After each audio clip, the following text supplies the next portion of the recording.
Welcome to the DIY3DTech.com channel. Welcome to this latest episode. Before we get back into the build, because as you can see, I think in front of you, we've done a number of things since the last video to kind of put together, and I'll go over these in a minute. However, some realization I just came to as I was building this, because as I announced at the beginning of this build, we were going to incorporate a lot of the modifications that folks had built on Thingiverse, etc., but we ran into a major roadblock. And I think it's one of the very important things to kind of share as part of this video series, because the idea is to kind of take you through this process. It's part tutorial, kind of help you through building the printer, as well as some of the concepts and how you can improve it. So I started with, when I went to do these bearings, if you remember, this is sort of where we left off at. And here's one of the bearings, and fits in there. So one of the things that I had decided to do is I went to Thingiverse, and there were a number of bearing holders out there designed for this. And actually, this is a very nice bearing holder, because you probably can't see it in the video. I'm going to turn this ancillary light on, see if we can get a little bit more light on the subject here. But there's a ring in there that actually clips over top this and locks in, and then that locks into place here, and really holds this solid.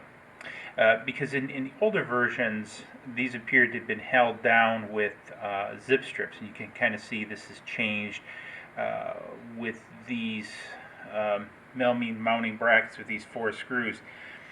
Again, it seems like this would be a cheaper option for them to have done. But anyways, so I went and printed these out on my other 3D printer in ABS. Went to put them in there. Holes didn't line up. Okay, so be it. We can drill new holes, right? Well, it doesn't really sit the same in the piece. As you can kind of see, these don't really come down. So then I started looking at a number of different things, because you might recall in a prior video I had printed out the new gantries and everything. Well, did that too, and then I also printed out these holders to go on the bed to kind of hold the screws in place. So printed all this stuff out, and lo and behold, none of it fits, because the design in this version 2 has changed. This stuff has all been built for the version 1. Version 2 seems to be quite a bit different. So these brackets didn't quite work, sorry to say. Very nice, whoever did the engineering job on Thingiverse, congrats. To get that little ridge just perfect to lock in here was perfect. Also, they've changed the number of bearings on the gantry too, because the older version used 1 and 2 bearings. So this, as you'll see, basically uses 1 bearing on the left hand side, so where the other uses 2. So there's actually, when we look at the gantry, quite a bit of slop. Now we could go and buy some more of these bearings, put them in, use this gantry, and that's what I may end up doing in the future. I want to get this built, so I don't want to wait on ordering bearings. So I probably go back and build this other one. So that's definitely a change, so you need to be forewarned about that. And then this, the holder, is designed basically to clip on here, but probably can see this like this. This is not working because the melamine is quite a bit thicker than the prior, so, which I guess is a good thing.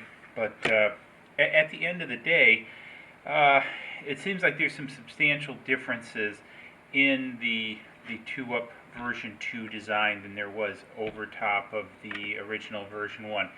So, word of warning, learn from my mistakes. I spent a lot of ABS plastic and a lot of printer time printing up stuff which will not be used now, because it won't work. So, again, lesson learned. I thought I was going to get ahead of myself and be able to use some of these pieces just again to build the new improved version.